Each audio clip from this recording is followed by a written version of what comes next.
ये जो मेरे साथ में आपको शख्स नज़र आ रहे हैं, इनका चेहरा शायद ही किसी को याद ना हो, क्योंकि जो भी बॉटनी सब्जेक्ट के बच्चे रहे, स्टूडेंट्स रहे हैं, तो मुझे लगता है कि इनका फेस ज़रूर याद होगा। लेकिन शॉकिंग तो ये है कि नसीर बॉटनी नाम ही काफ़ी था, आखिरकार बॉटनी को क्यों अलविदा कर दिया और सियासत के अंदर आ गए, इनसे मैं जानना चाहूँगा। बड़ी इंटरेस्टिंग स्टोरी रहेगी, लेकिन आप पूरा देख लीजिएगा कि इनका नाम ऑलरेडी इनके फील्ड में बना था, लेकिन इन्होंने अपने फील्ड को खैराबाद कह दिया और उसके बाद अब सियासत के अंदर आए। सर, पहले तो बहुत बहुत शुक्रिया अपना वक्त देने के लिए। मैं तो आपको बहसियत एक उस्ताद की तरह बात कर रहा हूँ, लेकिन तहज्जुब भी है अपनी जगह कि जिनको बच्चे दूर दूर से ढूंढने के लिए आते थे, उन्होंने आखिरकार बॉटनी को खैराबाद कह दिया। आखिरकार क्यों? जब आप सियासत में जाते हैं तो इसमें आप सब्जेक्ट ओरिएंटेड या रेस्ट्रिक्शन कोई नहीं रहती है, तो मेरा इरादा है अब सब कुछ पढ़ा लेंगे इंशाल्लाह। सर, मैं आपसे ये जानना चाहूँगा कि आपने कभी सोचा था, जब आप बॉटनी पढ़ाते थे, बड़ी तादाद में आपके पास बच्चे होते थे, बड़े क्लासेस आप देते थे, even including in many college, आपने कभी सोचा था कि नहीं अब चलो बॉटनी तो पढ़ाता हूँ, लेकिन साथ साथ में फिर सियासत भी पढ़ेंगे? ऑनेस्टली स्पीकिंग, एक्चुअली पॉलिटिक्स में मेरा बड़ा पैशन था फ्रॉम द वेरी बिगिनिंग। क्यों आप बोलेंगे, आप क्यों? एक आदमी को आप एम्पावर करते हैं, 50, 60, 70 हज़ार लोग वोट करके एक आदमी को एम्पावर करते हैं, लेकिन वही आदमी फिर इन 70 हज़ार लोगों को डिसएम्पावर करता था। जब मैं किसी पॉलिटिशियन को देखता था और वो लोगों को मिलता भी नहीं या उनके काम भी नहीं करता, वोट लेने के बाद अच्छे से बात भी नहीं करता, तो मेरे दिल में बड़ी तड़प होती थी, भाई यार ये कर क्या रहे, ये तो मेरे वोट से बने हैं, ये सब क्या हो रहा है, गरीब लोगों को तवज्जो क्यों नहीं देते? तो इससे मेरा जो है जज्बा और उभरने लगा एंड फाइनली आई डिसाइडेड, नहीं यार मुझे खुद वहाँ जाना चाहिए और इनको दिखाना चाहिए कि कैसे डिसएम्पावर्ड को एम्पावर्ड बनाते हैं। Sir, with your lecture and with your subject I can say you motivate thousands of students for botany subject, but do you feel any difference कि like somehow it could be tough for you to make understand other people कि नहीं जनाब, मतलब what they need to do in the field of politics, then why they need to vote you? This might be very difficult to answer, but I'll try my level best. I have been very proud teacher because I have produced so many IAS, KAS officers, doctors, engineers. So I feel proud. I'm satisfied. I'm satisfied. अब मुझे एक यकीन है इस बात का, जब मैं उनकी काउंसलिंग करता था तो कभी कभी कोई बच्चा कहता था सर पता नहीं क्या कह रहे हैं, इट्स इरेलेवेंट, लेकिन मैं आपको कभी बताऊंगा फुर्सत से कि कितने केस ऐसे हैं कि जिनने कभी सोचा भी नहीं था हम डॉक्टर बनेंगे, अल्लाह का करम है मेरी काउंसलिंग की वजह से वो बने। अब मैं सोचता हूँ अगर मैं ऐसे बच्चे को मोटिवेट कर सकता हूँ, आर्ट्स वाले को कहूँगा नहीं आपको साइंस पढ़ना ही पढ़ना, मैं छोड़ूंगा नहीं, और अल्लाह गवाह है कि वो डॉक्टर भी बने हैं कुछ उनमें से, तो अगर मैं ये कर सका तो मैं वोटर को कन्विंस क्यों नहीं कर पाऊंगा? सर, कभी माफ़ी चाहूँगा यहाँ पे इंटरप्ट कर रहा हूँ, क्या किसी बच्चे ने आपको फ़ोन करके कहा कि सर ये क्या कर दिया आपने? मैं आपको ये बताऊं, परसों जब मेरी क्लिप पहली आई तो एक वही लोकल मीडिया ने की, तो लोकल मीडिया वाला कहता है सर हमें दूसरे दिन जो देखना पड़ता है 5,000 केस या क्या आया, आपके तो 30,000 रातों रात आए और सब मांग रहे हैं is he botany sir, please give me the number, send me the number. So this was quite encouraging. हाँ, एक बच्चा है जैसे आपने कहा, उसने कहा सर इससे अच्छा था आप साइंटिस्ट बनते, आप पॉलिटिशियन क्यों बनते? बिल्कुल एग्जैक्टली। हाँ, तो मैंने कहा यार मसला जो है, आपने सवाल ठीक पूछा, लेकिन मसला है अब मैं साइंटिस्ट नहीं बन पाऊंगा। क्यों?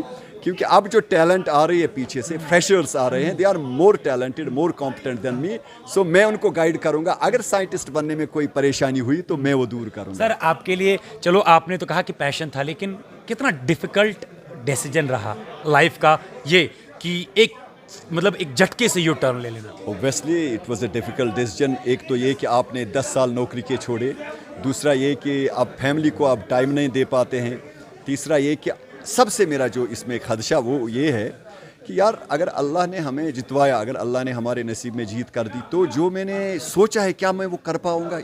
सबसे ज़्यादा मुझे यही बात खाई जा रही है। मैं अपने दोस्तों से भी यही कहता हूँ, यार मुझे कहीं से लग रहा है, मेरा इंट्यूशन बोल रहा है इलेक्शन इंशाल्लाह हम जीत जाएंगे, लेकिन फिर देखना है हम क्या कर सकते हैं। और अल्लाह गवाह है कि मैं यही दिन रात सोचता हूँ कि मैं कितना वो जो है उनके एक्सपेक्टेशंस पर। सर, इंजीनियर रशीद की पार्टी से आप लड़ रहे हैं और आप खुद बताना चाहेंगे कि कहाँ से आपको मैंडेट मिला है, लेकिन मैं आपसे ये भी जानना चाहूँगा कि इंजीनियर रशीद क्यों इंजीनियर रशीद ही खाली? एक जो रिवायती पार्टियां हैं यहाँ की सियासी पार्टियां, उनमें सबसे बड़ी प्रॉब्लम पता क्या है कि जब तक ना आपके पास लिगेसी हो, you are not allowed to grow and you will never grow in such parties. मैंने खुद देखा, तो वहाँ ग्रो नहीं कर पाएंगे, आपकी बात को कोई सुनता नहीं है, आपको कोई इज्जत वो नहीं देते हैं. लेकिन सबसे इम्पॉर्टेंट बात ये यहाँ जो मैंने देखी, आइडियोलॉजिकल कॉम्पेटिबिलिटी के अलावा, लीडरशिप करिश्मा के अलावा सबसे इम्पॉर्टेंट बात वो ये है कि here you have a stage and you will be able to grow and they allow you to grow. सबसे अच्छी बात. Is there anything which hurts you the most and that's why you choose to join politics? सबसे बुरा लगता है जब सियासतदान ये झूठ बोलते हैं कि मैंने इतना काम किया है, मैंने इतने रोड बनाए. कोई घर से पैसा नहीं देता रोड का, कोई घर से. ये हम टैक्स पेयर्स हैं. आप साबुन खरीदते हैं, आप शैम्पू खरीदते हैं, आप जो भी खरीदते हैं, टैक्स आता है आपका, डायरेक्ट इनडायरेक्ट टैक्स ये उनसे बनता है. आप सब कहते हो ये मैंने बनाया, और जो आपसे पिछला वाला होता है वो उसको कहता है उसने तो कुछ नहीं किया, और आगे वाले को कुछ करना ही नहीं है. तो ये मुझे ये चुभती है ये बात. मतलब आइडियोलॉजी जो इंजीनियर रशीद की रही, या जो हाल ही में इलेक्शंस हुए और उसके बाद जो कुछ भी चलता आया, उनमें से कोई चीज़ है जिसने इंस्पायर किया आपको इंजीनियर रशीद का हाथ थामने का? सबसे बड़ी बात जो है इंजीनियर रशीद का करिश्मा.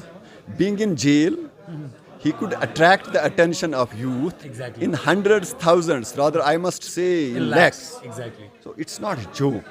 A man who is behind the bars, no machinery, no resources, but still without the resources he could make it. This is amazing.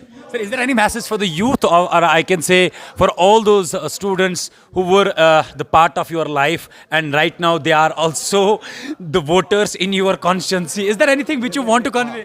Generally मैं तमाम जो हमारे यूथ हैं, जम्मू कश्मीर के नहीं पूरे हिंदुस्तान के जो लोग हैं, मैं उनसे एक बात करना चाहूँगा. We are disempowered people. आम लोग, मैं डिसएम्पावर्ड पीपल अपने आप को समझता हूँ. हम डरते हैं कि अगर हम वहाँ जाए हमारी कोई सुनवाई नहीं होगी, हम पॉलिटिक्स में नहीं जा सकते. अगर आपकी टैलेंट कितनी भी ज़्यादा हो, लेकिन उनको मैं एक मकोला है वो सुनाता हूँ, वो इस पर ध्यान दे, बाद में वो खुद डिसाइड करेंगे. एक सिविल लिबर्टी बड़ी ज़बरदस्त मोमेंट की जो चलाने वाली थी, रोज़ा पार्क, यूनाइटेड स्टेट्स की रोज़ा पार्क. तो उसने लिखा है उस राइटर ने, Rosa Park sat so King Martin Luther could walk. King Martin Luther walked, so Obama ran. याद रखना है, Obama ran. Obama is running, so we can fly. Exactly. My message to them is come out and let us start flying. And we will inshallah fly. We will disempower these self-empowered people. तो ये हमारे साथ professor साहब थे, और इतिहास गवाह है कि इस इलेक्शन के कैंपेन में या पूरे इस ओवरऑल सियासत के दंगल में पहला ऐसा इंटरव्यू होगा जो हमने सॉफ्ट कॉर्नर को पकड़ कर किया है, क्योंकि इनसे कई सारे बच्चे जो है मोटिवेट हुए. इनके हाथों से यूँ कह सकते कि इन्होंने कई सारे बच्चों को पढ़ाकर अल्हम्दुलिल्लाह आज वो डिफरेंट पोस्ट्स पर जॉब कर रहे हैं, अपने रोज़गार को चला रहे हैं. और अगरचे ये प्रोफेसर 10 साल की नौकरी छोड़कर सियासत को ज्वाइन कर रहा और इंजीनियर रशीद का हाथ पकड़ रहा है, तो मुझे लगता है कि कहीं ना कहीं से कुछ चीज़ ऐसी ज़रूर है जिसकी वजह से ऐसे प्रोफेसर्स भी अट्रैक्ट होकर, मोटिवेट होकर अपनी नौकरी को छोड़कर सियासत ज्वाइन कर रहे हैं. आगे मजीद क्या कुछ सियासत के अंदर होता है वो भी सबसे पहले आप तक पहुंचाने की कोशिश करेंगे. प्रोफेसर साहब, इतने बिजी शेड्यूल में हमारे लिए, हमारे चैनल के लिए वक्त देने के लिए आपका बहुत बहुत शुक्रिया. शुक्रिया. आपका भी बड़ा शुक्रिया. आपने